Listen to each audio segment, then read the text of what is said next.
Halo, selamat pagi anak-anak kelas 7. Apa kabar? Semoga kalian baik-baik saja ya.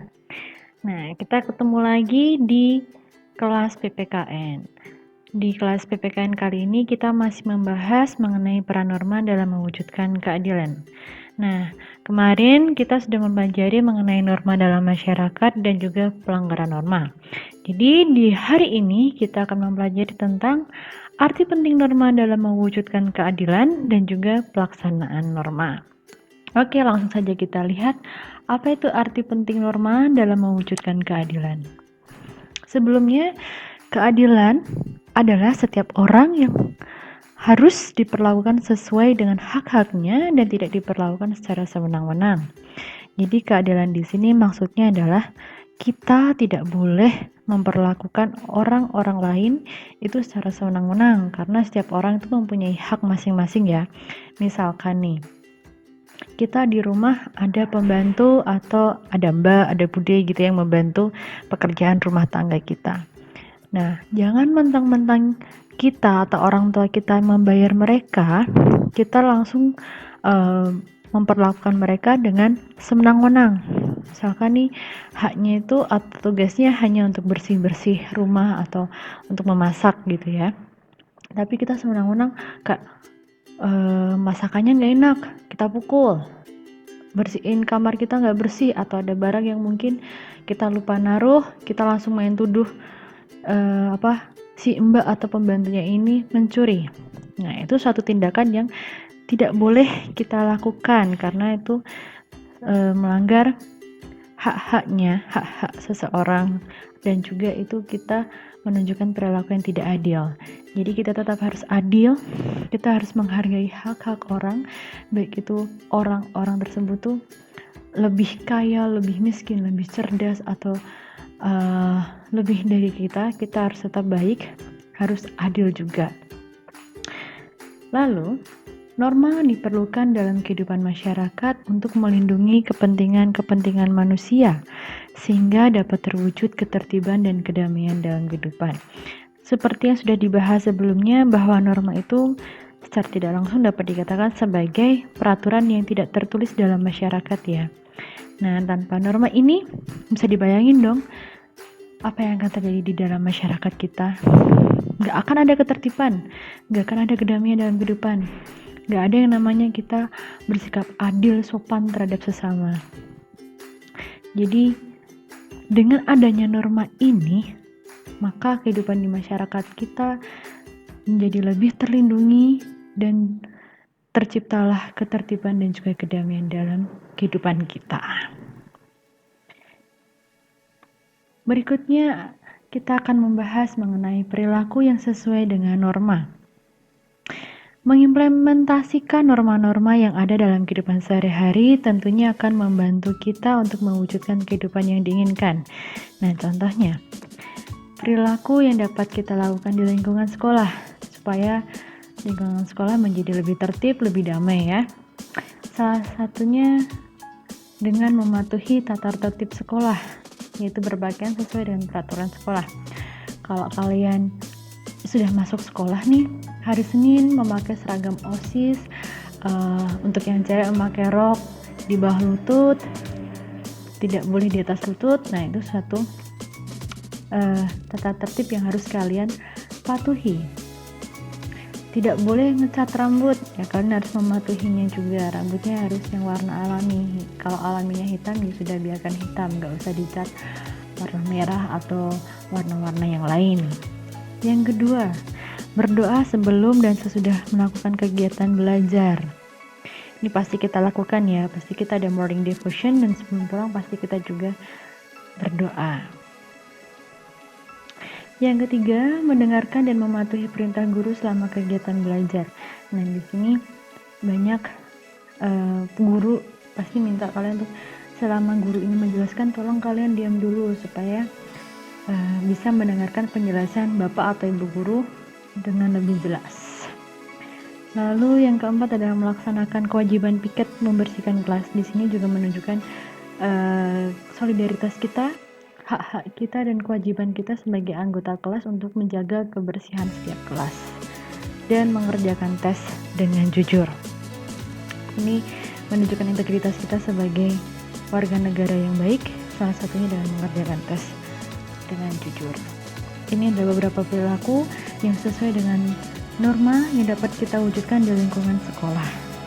Dan sebetulnya masih banyak lagi yang dapat kita lakukan di lingkungan sekolah, tapi ini beberapa contohnya saja. Kemudian, apa yang dapat kita lakukan untuk di lingkungan rumah? Di lingkungan rumah kita dapat menghormati orang tua.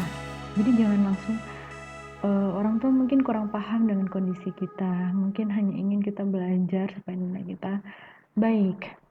Lalu karena mungkin lagi bad mood, terus disuruh belajar, bentak-bentak orang tua, marah-marah sama orang tua. Nah, itu salah satu tindakan yang tidak mewujudkan norma di lingkungan rumah ya.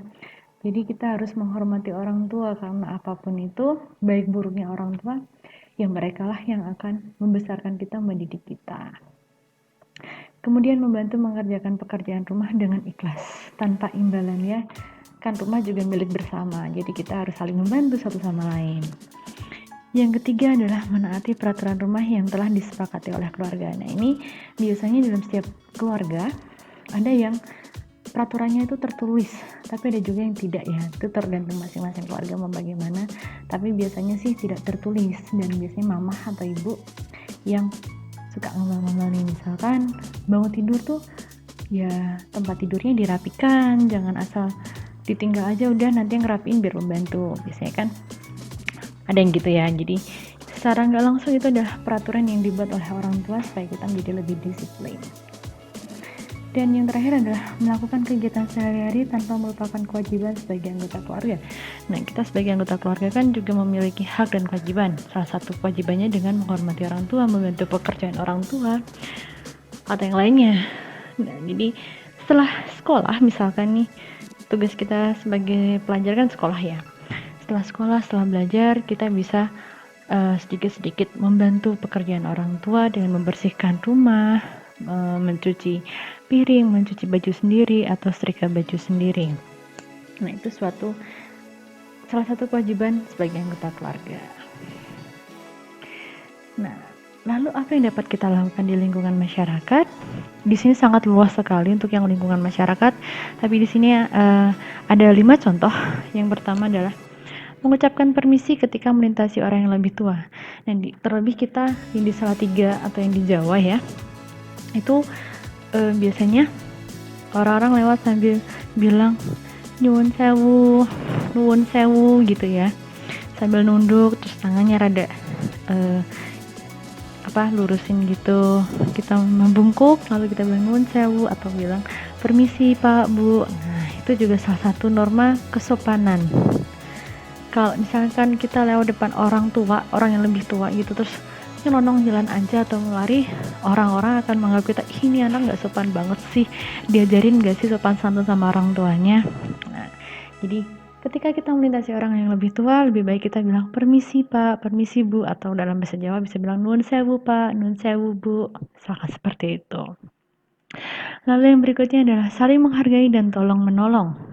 Ya, ini hak kita dalam lingkungan masyarakat harus tetap saling menghargai, dan apabila tetangga kita ada yang membutuhkan, misalkan lagi sakit atau mungkin sedang berduka, kita bisa membantu atau menolong mereka dengan menghibur, atau mungkin ada yang tetangga yang kesusahan karena suatu bencana misalkan ya, kita bisa membantu mereka sebisa yang kita lakukan. Kalau kita bisa membantu dengan uang, yang kita berikan atau sisihkan sebagian uang kita untuk mereka. Tapi kalau kita bisa membantu dengan tenaga kita, misalkan membantu membereskan rumah yang tertimpa musibah karena misalkan atapnya ambruk gitu ya, nah kita bisa membantu dengan tenaga, ya kita berikan tenaga kita untuk membantu tetangga kita itu.